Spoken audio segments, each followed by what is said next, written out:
नमस्कार, आपके साथ मैं हूं उत्कर्ष अवस्थी। MH1 आप देख रहे हैं। 5 अगस्त 2020 अब सिर्फ ये तारीख नहीं है बल्कि इतिहास के पन्नों में दर्ज हो चुकी एक ऐसी तारीख है जिसे पूरी दुनिया, पूरा देश, हिंदुस्तान, पूरा विश्व याद रखेगा।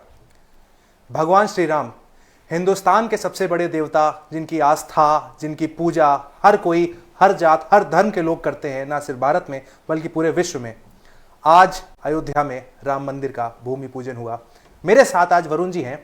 चूंकि वरुण जी की जो पोशाक है, जिसे आप देखकर आज आप साफ कह सकते हैं, जैसा हमने अपने पीछे लिखा हुआ है, सुनो रे राम कहानी, तमाम किस्से हैं, तमाम बातें हैं जो वरुण जी से आज हम जानेंगे। सबसे पहले तो हम वरुण जी से जानेंगे, वरुण जी कैसा आज आपको फील हो रहा है सुबह से, क्या माहौल है? मतलब एक कुछ लाइनें थी जो आज सुबह से मैं गुनगुना भी रहा था जी। सबके घर में दीप दमकते, हर घर में खुशहाली है, घोर अमावस में भी देखो तिमिर का तरकश खाली है, कैसा ये घननाद हो रहा, किसकी ये अगवानी है, राम सुना है घर लौटे हैं, हर घर आज दिवाली है, राम सुना है घर लौटे हैं, हर घर आज दिवाली है। आनंद लौट रहा है, विश्वास लौट रहा है, पुरुषार्थ लौट रहा है, निष्प्राण अयोध्या का प्राण लौट रहा है, सर्वस्व बलिहारी है, राम सुना है घर लौटे हैं, हर घर आज दिवाली है, राम सुना है घर लौटे हैं, हर घर आज दिवाली है। वरुण जी, जो आज माहौल है सुबह से देश में, ना सिर्फ अयोध्या में बल्कि पूरे इंडिया में, सोशल मीडिया पे वो देखा जा रहा है, तमाम लोग हैं, बच्चे बूढ़े सब ऐसा इस तरीके से आज रिएक्ट कर रहे हैं जैसे मानो देश में आज दिवाली है। वॉशिंगटन डीसी के बाहर अभी धर्म ध्वजा लेकर बहुत सारे लोग निकले हैं। ये भारत में नहीं, सनातनी पूरे विश्व में जहाँ जहाँ है वहाँ पर है। और आप इस बात को मानकर चलिए कि अगर कोरोना काल ना होता तो भारत ने इससे बड़ी दिवाली आज तक कभी ना देखी होती जो आज होती। कोरोना काल की मर्यादाएं हैं जिनका प्रधानमंत्री ने भी आज अपने संबोधन में जिक्र किया, लेकिन उन मर्यादाओं के बीच जो लोगों के मन हैं वो अतीव आनंद से भरे हुए हैं, क्योंकि एक लंबा इंतजार खत्म हुआ है। 492 वर्ष कोई छोटा इंतजार नहीं होता, पीढ़ियां खप गई हैं। वो लोग जो लड़ते रहे, ऐसे कितने नाम होंगे जिन्हें लोग जानते हैं। आप थोड़ा सा पीछे जाएंगे तो राम जन्मभूमि आंदोलन के कुछ चेहरों को जानते होंगे। आप और पीछे जाकर देखिए कि 1949 में एक जिक्र करता हूं मैं कि जब रामलला विराजमान प्रकट हुए वहां पर और ये चर्चा हुई कि वो प्रकट हुए हैं, तो दिल्ली में बैठी सरकार से लेकर के उत्तर प्रदेश के मुख्यमंत्री तक ने स्थानीय डीएम को कहा कि मूर्तियां हटवाइए। के नायर थे, उन्होंने साफ कह दिया कि मूर्तियां नहीं हटेंगी, क्योंकि संविधान लागू नहीं हुआ था तो यह स्पष्ट नहीं था कि आदेश डीएम को किस तरह देना है।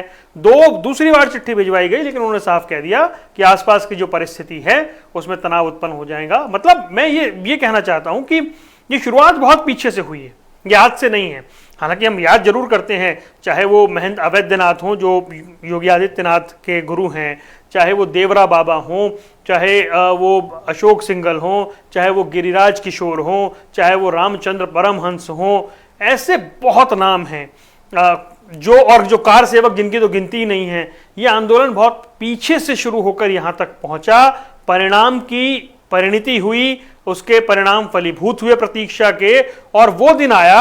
आज प्रधानमंत्री ने बड़ी अच्छी बात कही ना, भूतो ना भविष्यति। आप यकीन मानिए, मतलब वो सही कह रहे हैं कि ये मौका न पहले कभी आया था ना आगे कभी आएगा।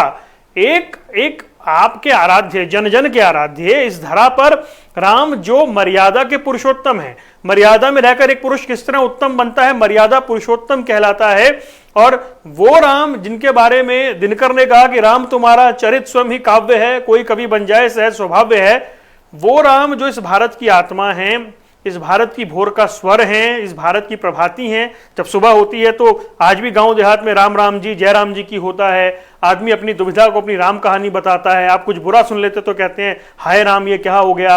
अंतिम यात्रा राम नाम के साथ संपन्न होती है। वो राम जो इस जीवन संस्कार भारतीय परिवेश में घुले मिले हैं, उस आराध्य की जन्मभूमि पर मंदिर बनने का जो अवसर है वो 492 वर्ष बाद आया है। आप कल्पना कर सकते हैं कि एक एक व्यक्ति के दिल में किस तरह के भाव होंगे। बिल्कुल, शायद यही वजह थी कि प्रधानमंत्री ने आज अपने संबोधन में ये बात भी कही कि कई ऐसे अवसर आए जब मंदिर को बनने से रोका गया। देखिए, खैर वो बहुत लंबी कहानी है, मंदिर को बनने से रोका गया। सबसे बड़ी बात जो मुझे हैरानी जब होती थी, जब ये सुनवाई अदालत में चलती थी, कभी पेपर ट्रांसलेशन के नाम पर, कभी जो खंडपीठ बैठी है उसमें किसी जज पर आपत्ति जता देना, फिर वो जज बदलते थे, यानी फिर 2-3 महीने बाद की तारीख मिलती थी। कभी डेली सुनवाई के नाम पर कि ये रोजाना सुनवाई क्यों हो रही है, कभी ये कह दिया गया कि नहीं जी एक पहले वो मामला आया था उस पर जो फैसला दिया गया था उसके दोबारा सुनिए कि वो जायज है या नहीं है, और अंत में नक्शा ही फाड़ दिया गया। मतलब वो जो अवरोध थे वो अवरोध कभी ना कभी कोई तो दिन आना था कि वो अंततः खत्म हो। सुनवाई टलवाना कोई अल्टीमेट सॉल्यूशन था नहीं, और वो सब हुआ। उसके बाद इतने वैश्विक संकट के बीच में अंततः श्री राम जन्मभूमि का पूजन हुआ। और मैं आपको बता दूं, जिस स्थान पर वो पूजन हुआ, वो देखा होगा गड्ढा जिसमें शिलाएं रखी थी, ये वही जगह थी जहां पर रामलला टेंट में थे। ये वो स्थान है जहां पर रामलला टेंट में थे, ये वो स्थान है। अभी रामलला जब पहला नवरात्रा गया चैत्र का, तो योगी आदित्यनाथ ने भोर में ब्रह्म मुहूर्त में उन्होंने उन्हें अस्थाई मंदिर में शिफ्ट किया था, जहां प्रधानमंत्री ने दर्शन किए हैं, और वहां से फिर वो उस जगह पर आए जहां भूमि पूजन हुआ। बिल्कुल वरुण जी, पत्रकारिता के साथ कहा जाता है कि पत्रकार का धर्म होता है कि भावनाएं अपनी प्रदर्शित ना करना, खबरें ही दिखाना। मगर मैं आपसे जानना चाहूंगा, आपकी क्या मेमोरी है, आपकी क्या यादें हैं राम मंदिर अयोध्या को लेकर? आपने उस स्थान पर कभी विजिट किया, वहां पर क्या यादें हैं? नहीं, विजिट तो नहीं किया, लेकिन अब मैं खैर, अब ये बहुत ही व्यक्तिगत सी बात हो गई है। हालांकि क्योंकि जो आंदोलन था तो इसके बहुत नज़दीक से मैं गुजरा हूँ। मेरा जो बचपन है उसकी यादें कुछ ऐसी हैं। और मेरे पिताजी एक कार सेवक थे, ये शायद मैं पहली बार अब बता रहा हूँ, तो वो कार सेवक थे। तो फिर हमने थोड़ा सा वो जब आंदोलन चला तो हमने पीछे से थोड़ा कष्ट सहा जब उनकी अनुपस्थिति में बहुत दिक्कतें आई। हालांकि मैं बहुत छोटा था तब, बहुत धुंधली यादें हैं। लेकिन एक देखिए, भारतीय परिवेश में, परिवारों में, संयुक्त परिवारों में जो परंपरा है उसमें राम सबसे बड़े आदर्श हैं। क्योंकि अगर परिवारों की बात होती है, परिवार को जोड़ने की बात होती है, तो राम सबसे बड़े आदर्श हैं। तो उस लिहाज से एक हृदय में इच्छाएं रहती हैं। और मैं जैसे कह रहा हूं कि बहुत ही मन अतीव आनंद से भरा हुआ, और ये व्यक्तिगत है हालांकि इस तरह की बातें। और इसमें ठीक है, मैं जो प्रैक्टिस करता हूं उस प्रैक्टिस के तहत मेरे लिए बहुत बड़ा दिन है, ऐतिहासिक दिन है। हालांकि कुछ चीजें जो पीछे हुई वो बेहतर हो सकती थी, लेकिन अंततः विवाद को विराम हुआ, विवाद को राम राम कहा गया। बिल्कुल। और साथ ही मैं राजनीति पर अब आपको ले जाना चाहूंगा। जिस तरीके से कहा गया कि प्रधानमंत्री ने इस कार्यक्रम को अटेंड किया, प्रधानमंत्री यहाँ पर खुद यहाँ पर आए, उस पर भी कुछ तरीके के कुछ विवाद आए। किसी ने कहा कि अभी ये मुहूर्त सही नहीं था, तमाम चीजें थी, लेकिन खुद प्रधानमंत्री का जाना अपने आप में एक संदेश है। देखिए, ये इसमें कोई दो राय नहीं है, प्रधानमंत्री ने जाना ही था। ऐसा तो नहीं है कि कुछ सरप्राइजिंग था। जो बीजेपी के मैनिफेस्टो में दशकों से था वो पूरा हो रहा था, तो प्रधानमंत्री को जाना ही था। और अच्छा, इसमें जो ये कहते हैं कि जी प्रधानमंत्री को नहीं जाना चाहिए, तो मैं बड़ा हैरान होता हूं कि जब ये दशहरा उत्सव होते हैं देश भर में, तो जो भी देश के प्रधानमंत्री होते हैं वो उसमें जाते हैं, बड़े बड़े जो कार्यक्रम होते हैं उसमें जाते हैं, धार्मिक कार्यक्रमों में शिरकत करते हैं सभी प्रधानमंत्री या राष्ट्राध्यक्ष। इसमें तो मुझे कोई इसमें बहुत ज़्यादा प्रश्न उठाने वाली बात थी नहीं, लेकिन जिन्हें प्रश्न उठाने हैं वो उठाएंगे। लेकिन यहाँ से मैसेज देने में प्रधानमंत्री कामयाब हुए हैं। देखिए, उन्होंने हर तरह की बात की। आज उन्होंने पूरे देश को जोड़ने की बात की, और उन्होंने बताया, उन्होंने पहले तो अलग अलग रामायणों का जिक्र किया कि कम्बन रामायण तमिल में कितनी प्रसिद्ध है, बंगाल में कृतवास रामायण कितनी प्रसिद्ध है, कश्मीर की रामायण का उन्होंने जिक्र किया, तेलुगु की रंगनाथ रामायण का उन्होंने जिक्र किया, मानस का जिक्र किया, उड़िया रामायण का उन्होंने जिक्र किया। देखिए, ये इससे पता वो एक देश को कनेक्ट कर रहे थे कि राम सबके हैं। फिर वो साउथ ईस्ट एशिया में गए। इंडोनेशिया दुनिया का सबसे बड़ा इस्लामिक मुल्क है, लेकिन रामायण वहाँ की पद्धति में ऐसी रची बसी हुई है कि वहाँ की सरकारी एयरलाइंस का नाम गरुड़ा एयरलाइंस है। अगर आप इंडोनेशिया के सबसे बड़े मॉल में जाएंगे तो वहाँ अयोध्या द्वार, राम द्वार है, वहाँ पूरे साल रामलीलाएं होती हैं, वहाँ के नोट पे गणेश जी छपे होते हैं, वहाँ राम जी की सुंदर सुंदर मूर्तियां आपको चौक चौराहों पे दिख जाएगी, जबकि वो दुनिया का सबसे बड़ा इस्लामिक मुल्क है। प्रधानमंत्री ने इंडोनेशिया का जिक्र किया, कुछ और कंबोडिया का जिक्र किया, वो देश जहाँ पर ये रामायण चलती है, वहाँ पर रामकेन के नाम से विख्यात है, उसका जिक्र किया। प्रधानमंत्री ने अंत में ये भी कहा कि राम ने ही सिखाया है, भय बिनु होई न प्रीत, यानी शक्ति है तो शांति है। उन्होंने मैसेज बहुत स्ट्रांग भी दिया है। देखिए, प्रधानमंत्री जो कहते हैं उसके अंदर कुछ ना कुछ होता ही है, वो सिर्फ एक सतही बात नहीं होती है। और प्रधानमंत्री के आज के संबोधन का आप विश्लेषण करें, इस 35 मिनट के संबोधन में बहुत कुछ था। प्रधानमंत्री ने जब कहा कि स्वतंत्रता संग्राम में कितने लाखों लोगों ने अपनी आहुति दी, उसी तरह से इस आंदोलन में भी बहुत लोगों ने अपनी आहुति दी है। यानी कि प्रधानमंत्री ने यह बता दिया कि ये एक ऐतिहासिक घटना है और इस ऐतिहासिक घटना के साक्षी सब बने हैं। बिल्कुल। और वरुण जी, एक बात और प्रधानमंत्री अपने हर संबोधन में आमतौर पर कहते हैं, नए भारत की जो वो बात करते हैं। अब जब राम मंदिर का निर्माण हो रहा है, नए भारत को जोड़े रखने के लिए, बनाए रखने के लिए धार्मिक दृष्टिकोण से अगर देखें तो राम मंदिर का योगदान क्या है? देखिए, अगर नए भारत के निर्माण और धार्मिक दृष्टिकोण की बात करें, मेरे लिहाज से राम मंदिर बनने के बाद कम से कम ये जातीय भेदभाव कुछ हद तक कम होने चाहिए और होने ही चाहिए। वो समरसता की बात होनी चाहिए। एक बड़ी अच्छी लाइन आती है कि हर शबरी के द्वार चले हम, जहां अहिल्या दीप जलाए, राम तत्व है सबके अंदर, आओ मिलकर उसे जगाएं। तो अब ये वक्त अपने भीतर के राम को जगाने का है। ये वो एक स्वदेश फिल्म में बड़ा अच्छे से वो लाइनें हैं कि राम सिर्फ भक्त नहीं शत्रु के चिंतन में है, देख तज के पाप रावण, राम तेरे मन में है। मन से रावण जो निकाले, राम उसके मन में है। मतलब अब अपने भीतर के राम को जगाने की जरूरत है। अब देखिए, एक संघर्ष हुआ, इस पर सब कुछ हुआ, 492 वर्ष से चली आ रही एक, उसके बाद कई बातें हुई, फिर राजनीति हुई, फिर अदालती चक्कर हुए। अब सब समाप्त होकर अब हमें एक समावेशी भारत की बात करनी चाहिए। प्रधानमंत्री ने इसका जिक्र किया है।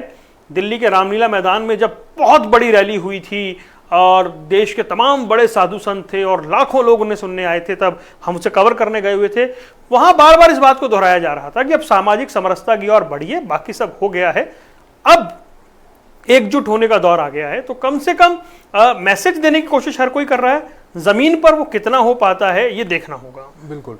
वरुण जी, हमने अपने पीछे राम मंदिर के मॉडल की तस्वीर लगाई है। मैं चाहूंगा दर्शकों को आप कैसा होगा मंदिर, इसके बारे में भी अगर जानकारी दे दो। देखिए, ये जो पीछे तस्वीर आप देख रहे हैं, इसे कहते हैं नागर शैली। ये नागर शैली का मंदिर है। हमारे देश में 3 शैलियों में मंदिर बनते हैं। द्रविड़ शैली, वो दक्षिण की बहुत भव्य शैली है। ये नागर शैली है। एक बेसर शैली होती है। तो ये नागर शैली का मंदिर है। इसके अंदर आप देख रहे हैं कि 5 जो गुंबद हैं, एक तो नृत्य मंडप है, गर्भगृह है, उस तरह से इसके अलग अलग मंडप बनाए गए हैं। इसमें 300 से ज़्यादा खंबे होंगे। 160 फीट के करीब ये मंदिर की ऊंचाई रहने वाली है। और इसका जो बाहरी परिसर है वो 57 एकड़ का है। ये मंदिर जो है वो 10 एकड़ का है।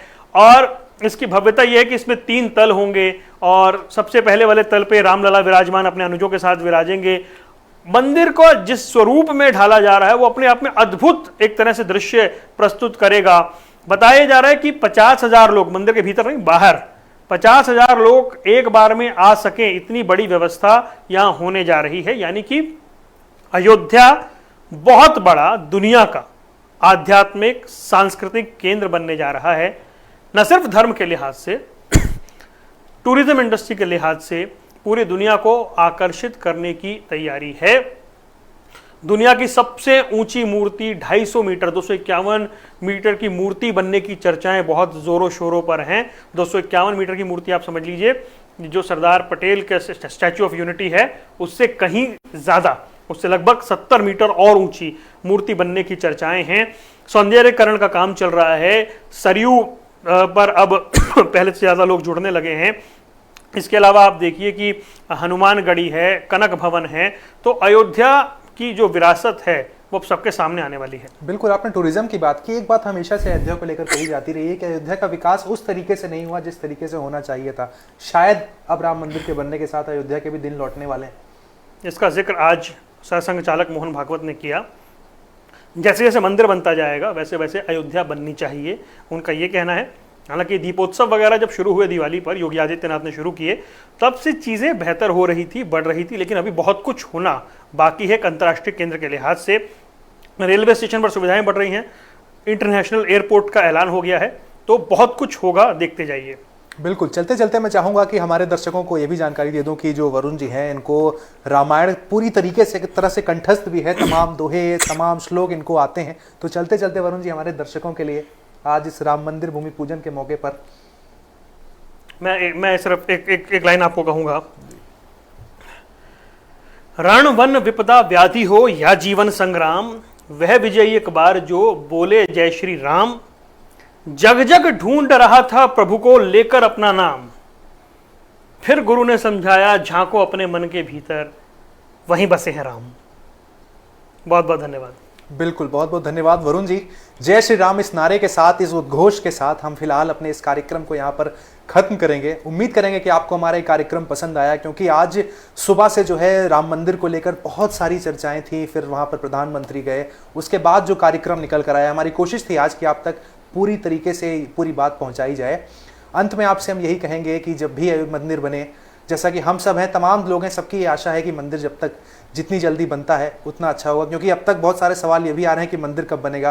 फिलहाल इसका सवाल अभी किसी के पास 3 साल का जब हमने इंटरव्यू किया विश्व हिंदू परिषद के कार्याध्यक्ष आलोक कुमार का, हमने इंटरव्यू किया वो, और ठीक राम मंदिर से पहले एक्सक्लूसिव इंटरव्यू हुआ, उसमें उन्होंने कहा कि सब कुछ सही रहा तो 3 साल के अंदर मंदिर निर्माण पूरा हो जाएगा।